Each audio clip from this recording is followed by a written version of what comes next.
Well, welcome back to the Discover Fort Smith podcast. My name is Josh Bufink. I'm with the city of Fort Smith, and my usual host, Emily Horn's not with me today, so we get a special guest co-host. Okay, that's a little much. I always do a little much. It's Ashley Backer with the Fort Smith Convention and Visitors Bureau, also known as Discover Fort Smith, which is also the name of this podcast. Thank you for being here. Absolutely. Happy to be here, filling in. And today we are at the AIC Research Institute Health and Wellness Center. I got it right. That's a long name, but it's an awesome facility. They're allowing us to record here, and we are with our guest today, Emily Vernon with the Griffin Promise. Am I saying that correct? The Griffin Promise Autism Clinic, but usually shortened. Nice. The Griffin Promise. Well, thank you for being here. Can you tell us a little bit about what is the Griffin Promise Autism Center? Yeah, so the main clinic is in Broken Arrow, where my husband and I used to live. Oh, nice. I'm from the Tulsa area. Oh, okay, great.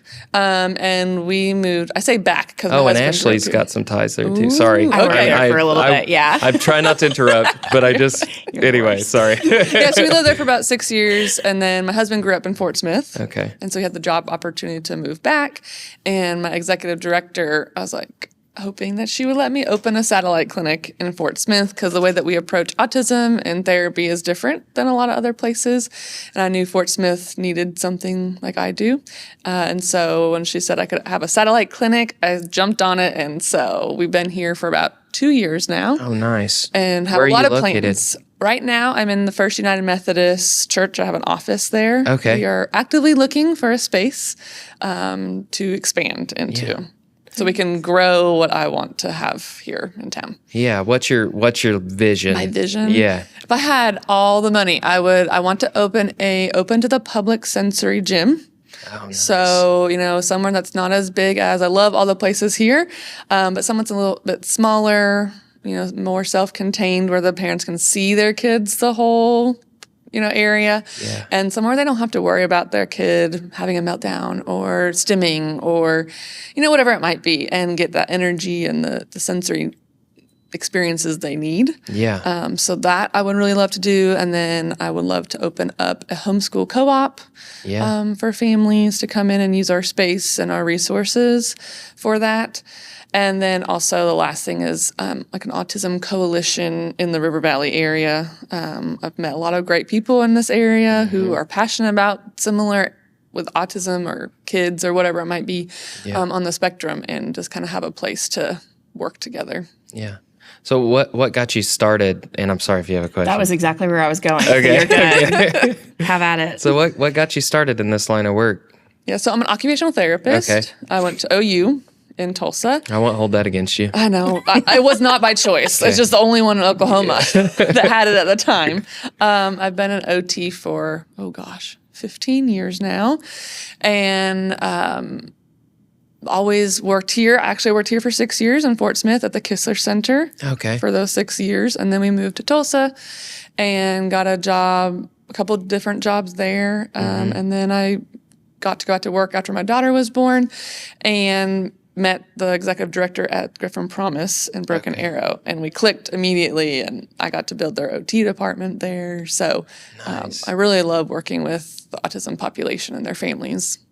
That's great. So I'll say when I worked in Tulsa, we went through and became a certified autism partner in travel because one of the big stats is that families that have autistic children or family members or whatever it may be don't travel. I think it's like 20% of the time they travel, but if they knew that there were places for them to go, that they were going to be welcomed, places that were safe, controlled, things like that, they would increase travel by 80% and spend more money. Yes. So it was very important for us there to go through and start having those conversations with our, community partners and with our stakeholders and our attractions and our hotels and everyone that was really interacting with the public and kind of stemming.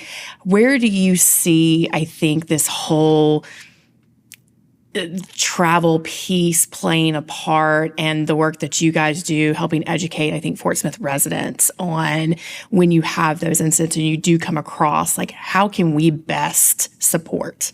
Yeah, I think, that's a great question. I think we have a couple of other partners in Fort Smith that are really trying to help that as well. And thankfully, we're trying to all work together because you do more work, good work when you're working together. Yeah.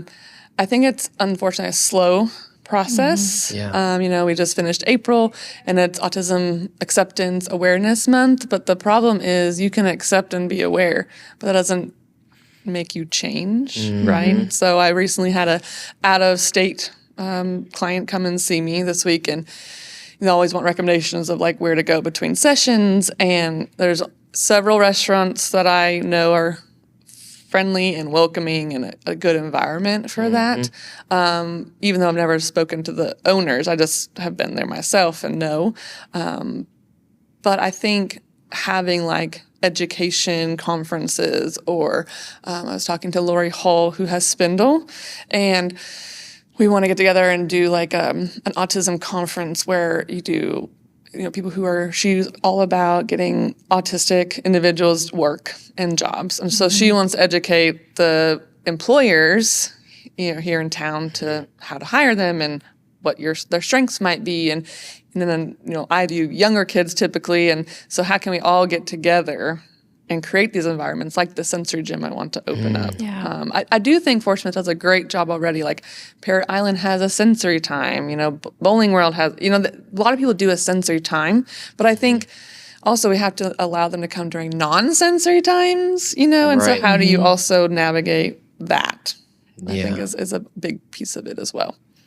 So when you're talking about restaurants that you feel are open and welcoming, what types of things are you speaking about or looking at whenever you go into a place? Typically short wait times. Okay. A lot of our, guys have trouble sitting and waiting for long periods of time. Yeah. Typically, I actually recommend more noisier places because if they're stimming or they have a vocal stim or whatever, they don't feel like everybody's looking at them. And just really friendly environment as well. Yeah. That's great. Do you, so I know that, whenever you're talking, something I've always heard, and you feel free to correct me, I'm probably going to say some things that are wrong. I'll correct you. and I am I'm very open to the feedback because you don't know what you don't know, right? Yeah. But, I've always been told once you know one autistic person or one person with autism, you know one person with autism. Yes. It's a range, it's a spectrum. So how do you make environments that are good for everyone? That seems like a challenging prospect to me. It is. I think having options, right? So like not all individuals, and we all kind of have our things that we're sensitive to. Yeah. Things that it's just the difference is we can kind of help navigate that ourselves where they have more trouble navigating that, or they need assistance to navigate that sensory experience and how to react to that. Yeah. And so I think having options would be like a sensitive Santa, for example, is great. But not all kids on the spectrum or adults on the spectrum want super quiet, like relaxing. Some people they got to go and have loud music and get moving, So I think just having options is great and not just thinking, oh, everybody wants a sensitive sensory experience. No, some kids want to go and go crazy, or other individuals, not just kids. Yeah. So I think that's the biggest thing, probably. That's good. So I think this is always important because I find, you've got kids, I've got a daughter, trying to help them navigate interacting with people that are different than them in general. But I think as we come across more autistic individuals and we have, I think, more, of that medical diagnosis of this is what's going on. How do you recommend, parents talking to their children about that and the interaction and how best, again, to support their own peers at that point? Yeah, I think that's a great question. I think kids are more open than adults, just naturally. So I have two kids. I have an 11-year-old son and a 7-year-old daughter, and so they know what I do. And, sometimes I'll take my kids out in the community, and I have a couple that love to play with my kids. And so we'll go to the park with them and do a community-type session with them. And then knowing kids, obviously my own children that are interacting with them, and I can kind of like help them or make sure that they have someone to play with, right? I think just treating them like any other kid. Like talking to the person themselves, I think is really important. I think presuming competence is a big thing for everybody to have when they're talking to someone or interacting with someone with autism. Just presume that they're listening, they're understanding, they're not a 2-year-old, like just talk to them like a regular person. Ask questions to themselves, even if they won't answer or can't answer, or use a device or use a spelling board, which is something that I do. Just be patient. Yeah. I think just treating them like an individual is the most important thing you can do. Love that. Yeah.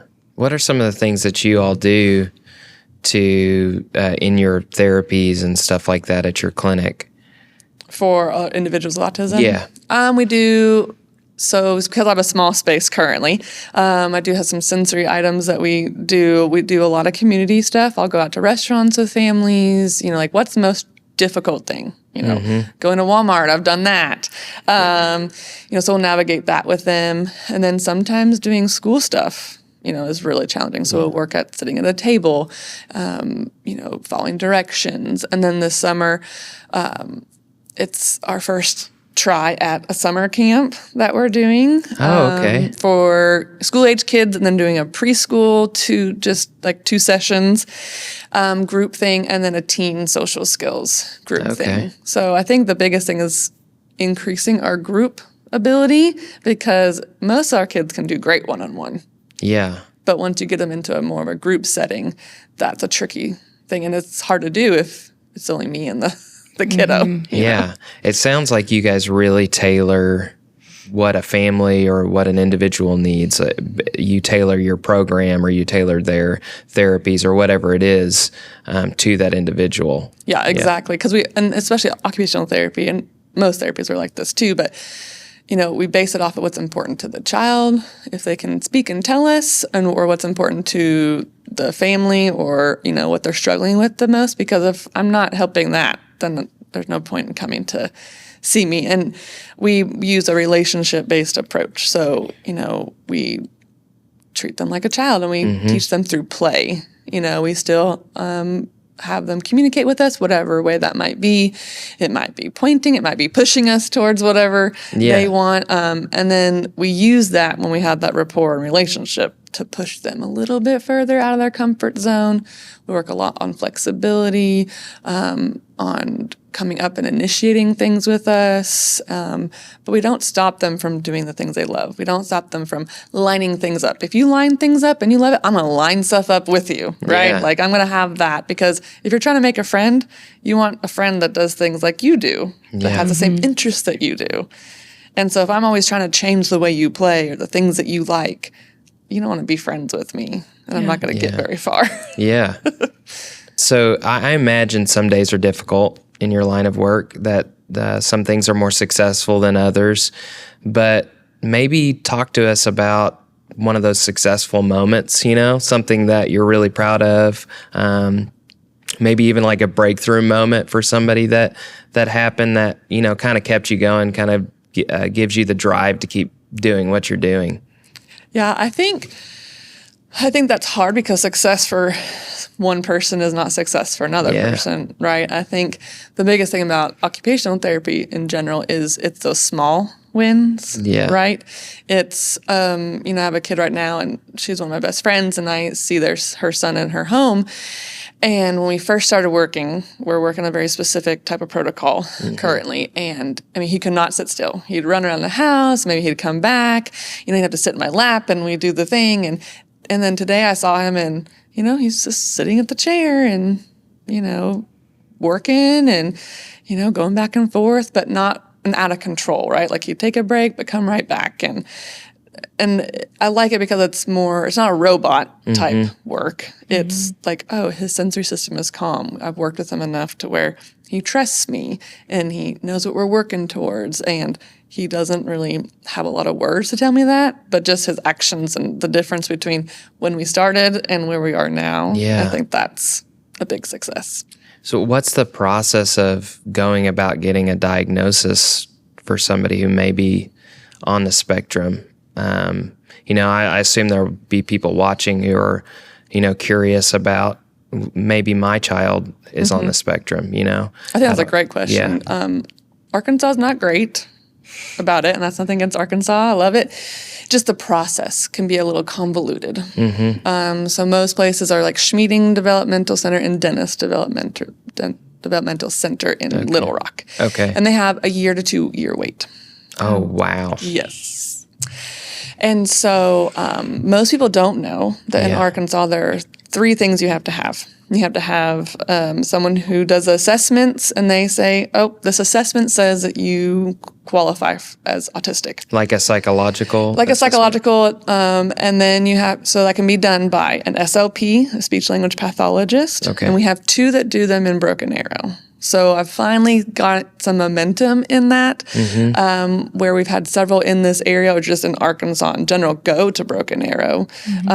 We'd love to do it in Fort Smith, but we have to have more than one, for them to drive 2 hours over here. So one of the goals is to have that here. An OT can't give it, unfortunately, but an SLP can give it. Because they're not diagnosing them. They're giving the gold standard, it's called an ADOS, that they've been doing for 10 years. And they're very skilled at it. So they do the assessment. The assessment says, you qualify for this because of these outcomes. They send it to the doctor. So it can be like the PCP. It can be their neurodevelopment doctor, whatever that might be. And if they agree, then they get the diagnosis. So it can be 2 out of 3. Or a psychologist can do it. A psychologist can do it, but it's really expensive. Yeah. Because we only do the ADOS, and because of insurance, but we are a nonprofit, so we try to make it affordable. It's only $300. Oh, nice. Cash. Where if, someone can definitely tell me if I'm wrong about this as well. But if you go to a psychologist, which is great because you can get IQ testing, you can get anxiety testing, you can do the whole battery of it. But that's like $1,200, cheap side of stuff, right? I mean, everybody has to get paid for their work and their skills. But if you really just think it's just autism, or you don't need those other kind of testing, you can come to the Griffin Promise and Broken Arrow. All you need is a referral from your physician to get it, and then we can get them in within a couple months because we have 2 at Broken Arrow who do it every week. So nowhere near. Are there advantages? Or one thing I think of is, what's the advantage of getting the diagnosis for me or my family? Or, is it more advantageous, or is it a disadvantage to have that, stigma? There's a stigma associated with it too. I think it depends on what your goal is, right? In Arkansas, we do have really great coverage for autism care, especially if they're younger, right? So you can do early education, early development centers. Like Arkansas is really great about having daycares or schools that are developmental based. We didn't have that in the Tulsa area. So we do have that here. We have the autism waiver, which is good, and they can get ABA therapy through that and some other things covered through that. So with the diagnosis, you can get those things. With an autism diagnosis, you can get Medicaid as a secondary insurance that can help you cover all the therapies and the different things that you need. So getting a diagnosis can help get you coverage of the therapies that you might need. And even if you're on, even if you make more money and you don't qualify for Medicaid, you can get it as secondary, which is helpful because private insurance doesn't cover therapies usually. Yeah. Are there resources out there for businesses and things like that to be better prepared and be more welcoming and accepting, finding ways to navigate this with families? I mean, I'm just thinking about, I'm sure there's business owners that are also on here. They're like, well, we would love to have that. We would love to be one of the restaurants that you're recommending. How do we go about doing that? Like, do you have any kind of tips, recommendations? I mean, you can always call me, email me. And Lori Hall is a great one with Spindle. She's really sweet. She's really trying to get the adults who are autistic out there, especially if you're wanting to hire. She's all about getting jobs, like I said earlier. So she would also be a really great contact. And we are hoping to plan an autism conference soon. It's in the works. So keep a lookout for that. That's awesome. Very cool. What do you wish people knew That's a very broad question, but what do you wish people knew about autism? There's, I'm sure, a lot of misconceptions out there. I know that autism's been in the news more recently. What do you wish people knew? I wish that it wasn't politicized. Yeah. You know, I do wish that for the families. I also understand it from all ends of, you know, from people's point of view. I mean, we do specialize in non-speakers, you know, on the more severe side of things that people, you know, how you categorize it. I think the number one thing is that it's not an intellectual disability. You know, what we do at our clinic is we, like I said, presume competence, treat them like their age. You know, I don't talk to a 16-year-old autistic individual and we're still looking at our numbers and letters, right? Like, I'm going to at least, because presuming competence is not going to hurt them. Yeah. Right? Like, say they do have an intellectual disability, okay, but at least if they don't and they can't tell me, I'm not treating them like they're 5 for the rest of their life. You know, so I think, and knowing that their behaviors, maybe it's because they're sick of learning their shapes at 16. Like, I mean, that would frustrate me. Like, I'm doing calculus in my head, and I can't tell you that I'm doing calculus in my head. And you're trying to, you know, show me these or talk to me like I'm a baby still. You know, just treating people with respect and just treat them like their age as best you can. Sometimes it's hard, but just, you know, I think that would be one of the number one things to do. That's good. Thank you. So I'm going to shift gears a little bit. You moved from Broken Arrow. How long ago did you move from Broken Arrow? 2.5 years ago now. And you guys have set up shop here. You're obviously, you know, planting roots here. You plan to stay. You have dreams for the future. Why Fort Smith? Why did you move here? What makes you want to stay here? Yeah, so excuse me, like I said, my husband grew up here, actually, and went to Southside High School, you know, graduated all that, and he has family here. And when we had to move, I guess 8 years ago now, we were all kind of sad a little bit. And so when he had the opportunity to come back for work, I said, okay, let's do it.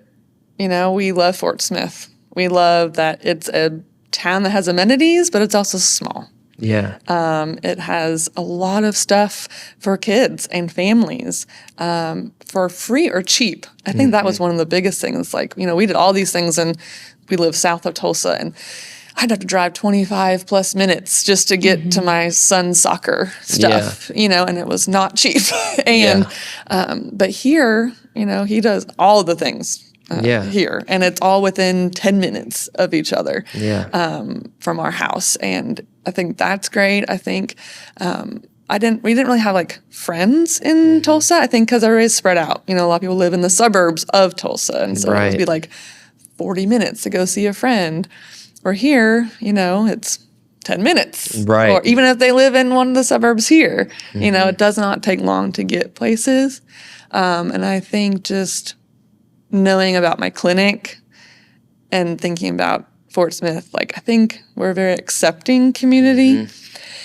And I think we're slower paced than other places, but I love that about Fort Smith. I went to Dallas last week with my husband for some things, and I was like, oh my gosh, I could not live here. I can't. And even when I go up to Northwest Arkansas, I'm like, oh my gosh, driving like there, I don't know, it just gives me, you know. I have lived in both those places, and I can attest to the traffic. And we'll say that, you know, people do gripe about the traffic here, but it is oh my gosh, nothing put it all into context. In comparison. I think just that small town atmosphere was still having some really great amenities and things to do. And like I said, we can be a little behind on the times, but I think we're growing. Right? Like when I left the first time, there was just the Kistler Center and maybe like 1 or 2 more therapy clinics. And now there's options, which is so good because not every clinic is going to be a good fit for a family.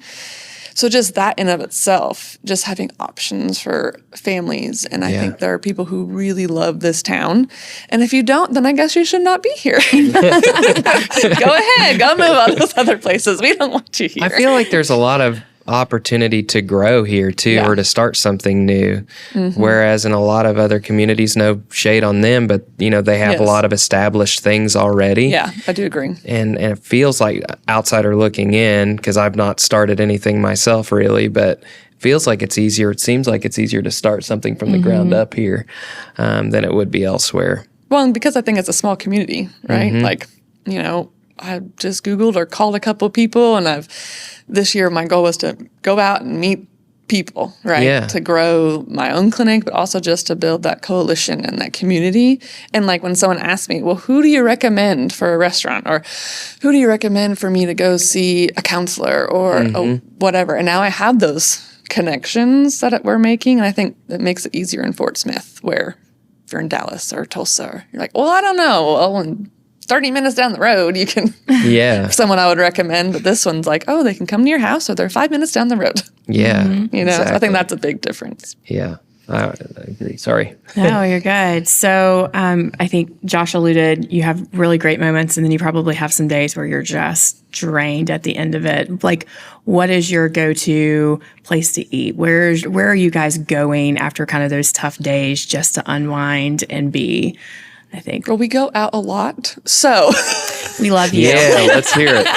we go out a lot. I don't cook all that often, so we go out a lot. We love Tassinese Thai. Yeah. That's one of our go-tos. We live over by like Creekmore Park area, so we're Okay. pretty centralized, I guess.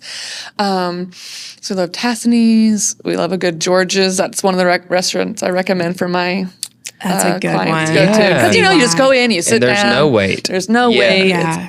It's That's lively. great. Yeah. So that's one of the ones I recommend. We love green papaya. Yeah. These are places. I'm just going to stop you for a second. These are places that other people really haven't recommended yet. Oh, really? So I'm excited to hear some new options. We hear a lot of the same things. Okay. And so I'm excited. Yeah, Oh, this is goodness. good. And I Okay. think even through like a different lens. Like Yeah. I think you're bringing, Yeah, like you that's- just said, George's, but it's through a different lens. While yes, great Yeah. food, but Yes. there's also this other stuff which I love too. Yes. We love local. We try to support local restaurants whenever we can. Where else do we go a lot? Let's see. We also do Rolando's. Yes. We love Rolando's. Just because it's a little bit different.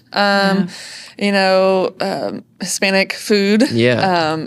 And recently I had some people come in town. We went to, it's on the River City. River City Yes, Bistro. River City Yeah. Bistro. Oh, everything was so good. They're like, oh, you always recommend the best places. I'm like, Yeah. yes. That place is great, and crumble cookies right across the way. That's right. You know That's what I mean? right. That's right. So- Pazizis or Paisis. Paisis, yes. Love them. Oh, yeah. They're a Yes, very they sweet are. family too. My daughter went to preschool with their son. Oh, yeah, wow. so they're very sweet. Oh gosh, see, we eat a lot. So. Yeah. I love it though. We have lots of places that we go to, Yeah. and the ones that we like. Oh, we like this, and we keep going back. Yeah. Like fried rice. We love good fried rice. Yeah. And because we're more central, we don't go down Rogers Avenue. If I can not go down Rogers Avenue, and we go to Chick-fil-A. We're really looking forward to that Chick-fil-A. Yes, that's right behind McDonald's. right behind McDonald's. That'll be the highway. Yep. That'll be good, but Yeah. bad at the same time. Yeah. But so we love all those places. If I think of any other ones, but My those are the ones we favorite, kind I of like Hideaway. We go to Hideaway Pizza a lot. Not really local, but I mean, it Well, seems it was in pretty. Tulsa, region. so we Yeah. kind of got a lot of it in Tulsa. But Yeah. I do love their pizza. Yeah, we go but we there. go out to Lavaca to our Steffi's Pizza. I've never had that before. Okay, well, see, good thing I was on this podcast. Yeah. You need to go to Steffi's Pizza. Oh, Yeah. we have a farm out north of Charleston. Okay. And so we always kind of stop there. And then Nice. keep going. And the people there, they've had the farm, my husband's family, for 30 something years. So we know them pretty well, and they're great people as well. Locally owned, best that's pizza cool. ever. I'm gonna try it. You have the kiddos. Where are their top 3 spots in Fort Smith? Not food, but just in general. Where are they dying and keep asking you guys to go? Spartan Adventure. I love that. Glad that place came in town. Vertical Horizons, the rock Yeah. climbing Yes. place. Love That is an son awesome loves that. place. Yeah. We love that place.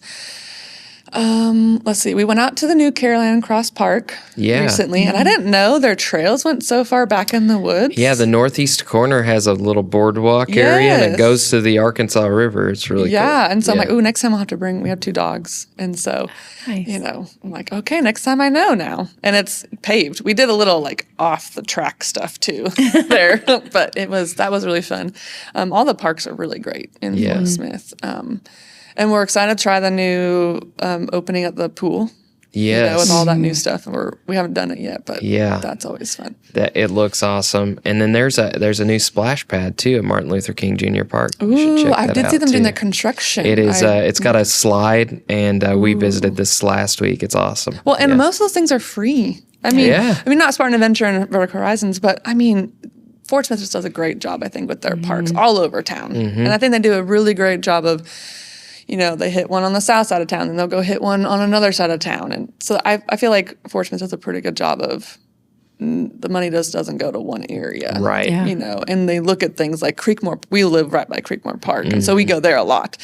And just seeing the upgrades at that area, because it's the most used park, because it's centrally located. So I think, trying to do it that way. That place is completely transformed. Oh, transformed. Yeah. Yeah, it's awesome. Yeah, it's great. You mentioned you have 2 kids. Are they in sports and stuff like that? My son is in baseball.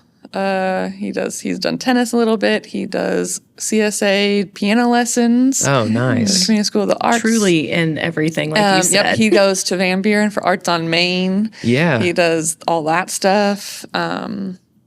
So he's into all those things. My daughter's a little younger and not as competitive. Yeah. So she does gymnastics at River Valley Gymnastics, and she just started Gracie Jiu-Jitsu.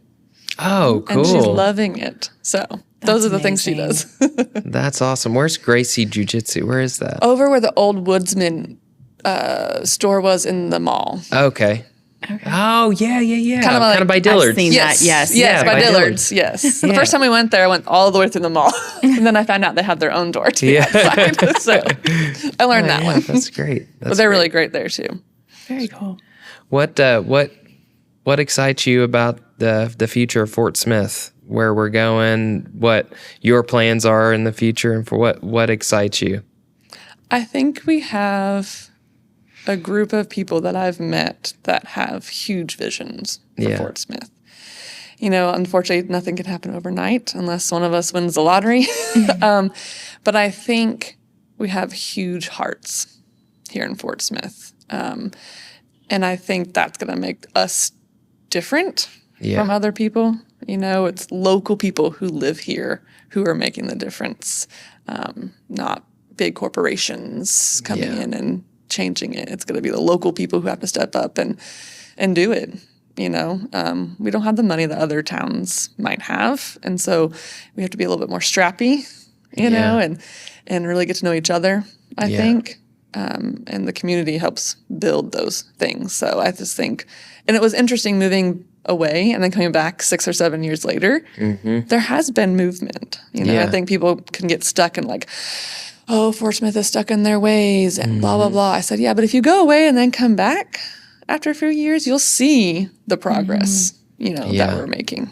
So it feels like supportive, community-based activities. It's not just one person. It's like, okay, how can we surround each other and help each other, uplift each other, and help each other meet goals that we have, Exactly. And I think Fort Smith, and I've said this since before we moved the first time, is Fort Smith has so many nonprofits in one small community, which is a blessing and a curse. Yeah. But when we moved to Tulsa, and I always worked for nonprofits, and so I was looking for a nonprofit, there literally was nothing. Yeah. It was crazy to me. I mean, there might have been like 2. Right? And so that was what was crazy to me. Like, in a town our size, how many different nonprofits, places who are trying to help people is amazing. And it really is such a giving community. Yeah. It really is. Yeah, I think that it showcases our generosity is what it points to. 100%. So, if people want to find you, if they want to figure out how to get involved or how to sign up for anything at, I'm going to say it wrong again, the Griffin Promise Center? Autism Clinic. Okay. But if people want to get involved with the Griffin Promise Autism Clinic or figure out what programs you offer, how do they do that?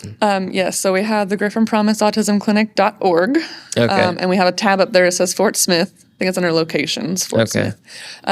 Most people can just email me, emily@thegriffinpromise.com is my email. Okay. And then a couple of us in the autism community started a Facebook group called the River Valley Autism Community, I think is what it's called, RVAC.